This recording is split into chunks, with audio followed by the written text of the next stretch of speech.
Medical ও dental কলেজগুলোতে ভর্তি পরীক্ষার ফি বাড়ানোর প্রতিবাদে পাকিস্তানে ব্যাপক বিক্ষোভ করেছে বেলুচিস্তান স্টুডেন্টস অ্যালায়েন্স।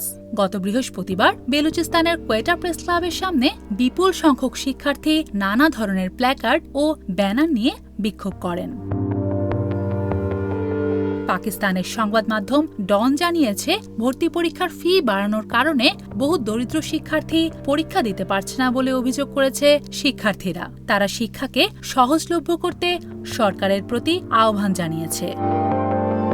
এদিকে পাকিস্তান জুড়ে ইন্টারনেট ও সামাজিক যোগাযোগ মাধ্যম ব্যবহারে মারাত্মক সমস্যার মুখে পড়ছেন ব্যবহারকারীরা।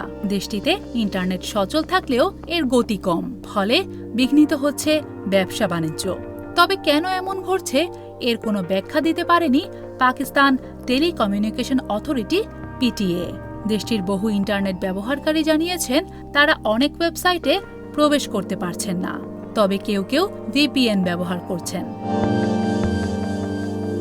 এর আগে নিরাপত্তা হুমকির অজুহাত তুলে গত ফেব্রুয়ারিতে জাতীয় নির্বাচন অনুষ্ঠানের কয়েকদিন আগে ও পরে সামাজিক যোগাযোগ মাধ্যম এক্স বন্ধ করে দিয়েছিল পাকিস্তান সরকার। জার্মান সংবাদ মাধ্যম ডয়চে ভেলে জানিয়েছে, সম্প্রতি বেলুচিস্তানে সরকার বিরোধী বড় ধরনের বিক্ষোভ হয়েছে। বেলুচিস্তান প্রদেশে চীন সমর্থিত বিমানবন্দর প্রকল্পের বিরুদ্ধে সাধারণ মানুষদের অসন্তোষ বাড়ছে বলে মনে করেন বিশ্লেষকেরা।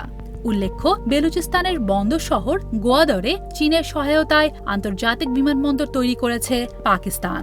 এটি এখন উদ্বোধনের অপেক্ষায়। এরই মধ্যে সংখ্যাগরিষ্ঠ জাতিগত বেলুচরা প্রাকৃতিক সম্পদ ধ্বংসের অভিযোগ তুলে সরকারের বিরুদ্ধে ব্যাপক বিক্ষোভ শুরু করেছে। বেলুচদের রাজনৈতিক এবং আর্থসামাজিক অধিকার নিয়ে কাজ করা সংগঠন বেলুচ ইয়াকজেহেতি কমিটির নেতা মাহরাং বালুচ বলেন, পাকিস্তান সরকার হাজার হাজার বেলুচকে জোরপূর্বক গুম ও বিচার বহির্ভূত হত্যাকাণ্ড ঘটিয়েছে।